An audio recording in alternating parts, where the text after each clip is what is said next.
Le projet de lutte contre le changement climatique et la déforestation entre dans sa phase active à Gabiadji. L'agroforesterie concerne essentiellement 600 producteurs des coopératives. Et puis au Nigeria, une épaisse fumée noire s'échappe du toit de la prison centrale de Lagos au lendemain d'une nouvelle journée de violence. Bonsoir et bienvenue dans le journal. La lutte contre la déforestation se multiplie. Pour l'accentuer, un projet dénommé Paiement pour services environnementaux vient de voir le jour dans la sous-préfecture de Gabiadji. Les producteurs sont invités à planter des arbres contre une rémunération, une initiative de l'ONG Impactom. Le reportage de Sam Kona. La reconstitution du couvert forestier ivoirien préoccupe également les ONG, organisations non gouvernementales.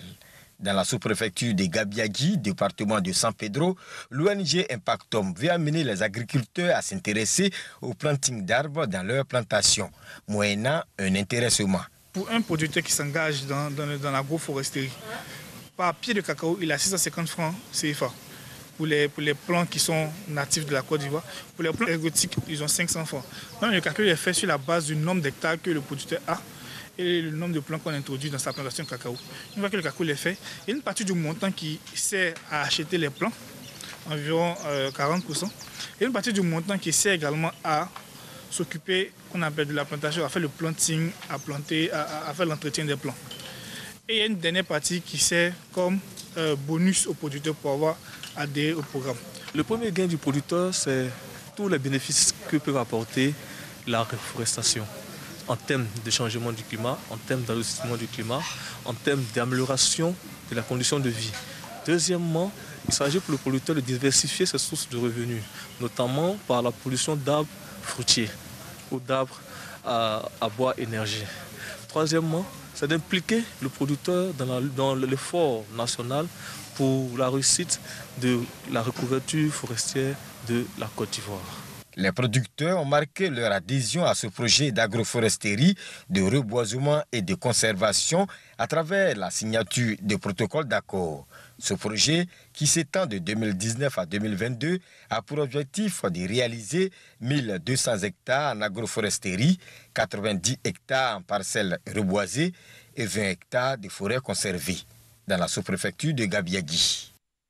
Intéressons-nous aux énergies renouvelables. La visite du site de production de biogaz et d'électricité à Yamoussoukro, dans le centre du pays. Le biogaz obtenu grâce à la transformation des ordures ménagères et des végétaux aquatiques qui envahissent les lacs de la ville va servir à la production de chaleur, d'électricité ou de biocarburants. Ce produit de l'industrie agroalimentaire, comme on vient de vous le dire, bout des stations d'épuration, lisiers, animaux ou déchets agricoles peuvent être méthanisés dans des unités industrielles. Kwadio Kwame nous en dit un peu plus. Le ministre-gouverneur du district autonome de Yamoussoukro sur la parcelle d'expérimentation de production d'engrais organiques, de compost et de biogaz. Ces produits proviennent de la bonne gestion et la transformation des ordures ménagères et des végétaux aquatiques qui envahissent les lacs de la capitale politique de la Côte d'Ivoire. Les deux produits qui vont sortir d'ici seront du compost, de l'engrais organique, donc du compost enrichi. Et puis on va produire aussi de l'électricité. On va produire du biogaz qui va alimenter un cogénérateur pour produire de l'électricité pour que le site de compostage soit autonome en énergie, que ce soit un site complètement vert. Donc ici, on a commencé des activités de production à petite échelle pour avoir les agréments. La troisième chose qu'on fait ici, c'est les parcelles expérimentales. Donc ici, c'est le maïs que vous voyez qu'on a récolté il n'y a pas longtemps. Là. Ça a été fertilisé par du compost de Jacendo à différents dosages pour qu'on puisse progressivement identifier la fiche technique qui va aller avec ce compost-là. Le ministre-gouverneur s'est réjoui de la réalisation de ce projet qui favorisera la production de vivres, de même qu'il créera des emplois au profit de la jeunesse de Yamoussoukro. Nous visons à terme donc de débarrasser la Yamoussoukro de ses jacentes sur les lacs et puis de trouver des débouchés aussi pour produire localement du maïs, de la banane, de la tomate, faire du maraîcher. Pour l'heure, la production se fait à petite échelle en attendant la certification biologique. Sortiront de ce laboratoire des produits frappés du label Bioyam. 10 chercheurs ont reçu des chèques d'une valeur globale d'un peu plus de 192 millions de francs CFA pour financer leurs recherches. Ce sont les lauréats de la première session à l'appel à projet du Fonds pour la science, la technologie et l'innovation. Mamadou Kwasi. À peine installé que le FONSTI fait des heureux. 10 chercheurs ivoiriens de différentes universités de Côte d'Ivoire bénéficient d'un appui financier pour la réalisation de projets. Et pour cette première session d'appel à projet, le FONSTI, Fonds pour la science, la technologie et l'innovation, a reçu 110 projets présentés au jury. Des projets de recherche scientifique et d'innovation susceptibles d'avoir un impact bénéfique sur le développement socio-économique et culturel de la Côte d'Ivoire. Et à travers ce projet que nous conduisons, l'objectif a consisté à réduire l'impact de ce charançon-là sur la productivité pour permettre une croissance, voire une productivité améliorée au niveau de la banane plantain. Certes, la Côte d'Ivoire n'est pas autosuffisante en riz, mais elle produit quand même une grande quantité de riz local. Alors par ce projet, nous voulons donc améliorer les circuits de commercialisation et de distribution afin que les Ivoiriens puissent se familiariser à la production locale. Pour la deuxième session, le Fonds pour la science, la technologie et l'innovation FONSTI sollicite l'appui du secteur privé. La première session du FONSTI est consacrée à la recherche-développement.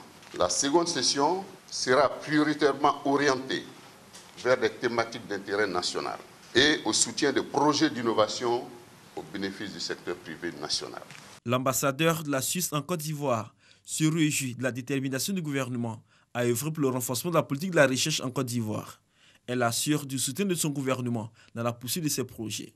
Le ministre de l'Enseignement supérieur et de la Recherche scientifique réaffirme l'engagement du gouvernement à soutenir les chercheurs ivoiriens.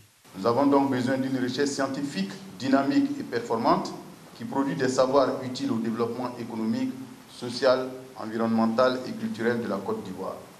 La Côte d'Ivoire consacre aujourd'hui 0,35% de son PIB au financement de la recherche-développement. Nous sommes encore loin du 1% recommandé par l'Union africaine et très loin des pays de référence. En attendant les 1% du budget national pour redresser le secteur de la recherche, les 10 lauréats de cette session ont reçu des chèques allant de 11 millions à 34 millions de francs CFA pour une valeur globale de 192 millions de nos francs. 570 millions investis pour accompagner les jeunes du Sud Comoé dans la réalisation de leurs projets. La caravane rendez-vous avec les jeunes était à Boisseau. Ce cadre d'échange constitue l'un des dispositifs mis en œuvre par l'agence Emploi Jeunes en vue de favoriser l'insertion des jeunes pour le financement de leurs projets. Pour les différentes opérations Agir pour les jeunes, initiées par le gouvernement, ce sont plus de 570 millions de francs CFA qui ont été investis dans le Sud Comoé en faveur de la jeunesse. Des investissements pour sortir les jeunes de la pauvreté tout en leur accordant des projets générateurs de revenus. C'est ce qui ressort de la rencontre du ministre Mamadou Touré avec les jeunes de cette partie de la Côte d'Ivoire, tenue dans la ville d'Aboisseau. Cadre d'échange direct avec les jeunes, la caravane rendez-vous avec les jeunes a fait de son escale d'Aboisseau un moment de bilan pour la phase 2 du projet Agir pour les jeunes. Et les bénéficiaires se réjouissent pour l'initiative du gouvernement. Le ministre de la promotion de la jeunesse et de l'emploi des jeunes a fait le point des actions du gouvernement en faveur de la jeunesse. 877 acteurs du secteur informel ont été impactés selon lui.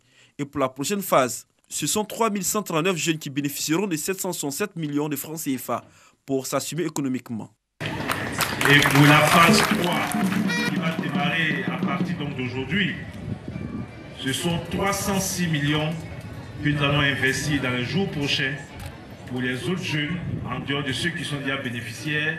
Le ministre Mamadou Touré a également invité les jeunes à la culture de la non-violence en cette période électorale. Après Aboisseau, le ministre de la promotion de la jeunesse et de l'emploi des jeunes mettra le cap sur d'autres communes du district d'Abidjan pour mieux comprendre les préoccupations des jeunes ivoiriens. Les populations de Théapleu dans la région du Tompi ne veulent pas revivre les affres de la crise post-électorale de 2010. Elles ont donc initié une campagne de sensibilisation dans leur localité pour inviter les populations à cultiver le vivre ensemble et la tolérance en vue d'une élection apaisée. Une initiative de la Mutuelle de développement économique et social de Théapleu en collaboration avec la Mutuelle des fonctionnaires malinqués de la dite ville. Dans moins de 2 semaines, les Ivoiriens se rendront aux urnes pour choisir celui qui présidera de la destinée de leur pays pour les 5 prochaines années. À Tiapleu, localité située dans le département des Ormiers, région du Tampi, les populations ont décidé de fédérer leurs forces pour la tenue du scrutin du 31 octobre dans un environnement apaisé. Au-delà des clivages politiques, cette action vise à raffermir les liens de solidarité et de vivre ensemble entre les habitants de cette localité. C'est un sentiment de joie. Véritablement, ce que nous avons mûri à Abidjan, nous sommes venus au village. Tout ce qui s'est passé, vous-même vous avez vu, c'est véritablement l'adhésion de toute la population à l'idée de la cohésion sociale, à l'idée du bon vivre ensemble. Toutes les communautés, que ce soit du Malinké ou bien que ce soit du Yacouba, tout le monde a apprécié l'idée et aujourd'hui nous pensons qu'en partant d'ici, tout ce que nous avons, les résolutions que nous avons prises là, devraient en principe être mises en exécution et que le village vivra en harmonie désormais. Guides religieux, chefs traditionnels et chefs des familles ont été invités à jouer leur rôle de leaders d'opinion en vue des élections sans violence, gage de stabilité. Un réel plaisir pour moi de voir jeunes Yacouba et jeunes Malinké s'unir pour venir sensibiliser les parents ici au village. Je souhaiterais d'ailleurs que ça continue pour une nouvelle génération, que cette nouvelle génération qui grandisse après nous, qu'il continue cette œuvre à nos jeunes frères. Il ne faut pas se laisser manipuler par ces acteurs politiques, nous ne voudrons pas ça. Cette cérémonie, je la salue parce qu'elle est capitale pour Tiapleu, pour le développement de Tiapleu. Cette campagne de sensibilisation, une action conjointe de la mutuelle de développement économique et social de Tiapleu et celle des fonctionnaires malinqués de la ville. Et pour finir, sachez qu'au Liban, Saad Hariri, désigné Premier ministre pour former un nouveau gouvernement, Saad Hariri a été choisi par une majorité de 65 députés. Il avait démissionné il y a quasiment 1 an, jour pour jour, sous la pression d'un soulèvement populaire inédit. Il va devoir s'accorder avec les forces politiques pour former un gouvernement 2 mois après la démission de son prédécesseur à la suite de l'explosion qui a dévasté Beyrouth. Soutenu par les députés de son bloc et par le parti du dirigeant Druiz Walid Jumblat, il a également obtenu l'aval du parti chiite Amal, dirigé par le président du Parlement. Le Hezbollah chiite n'avait en revanche pas désigné de candidat. Le poste de Premier ministre revient à une personnalité sunnite dans le cadre du partage confessionnel du pouvoir, mais avait affiché sa volonté de faciliter le processus. Voilà, c'est tout pour ce soir. Merci de nous avoir suivis et surtout portez-vous bien.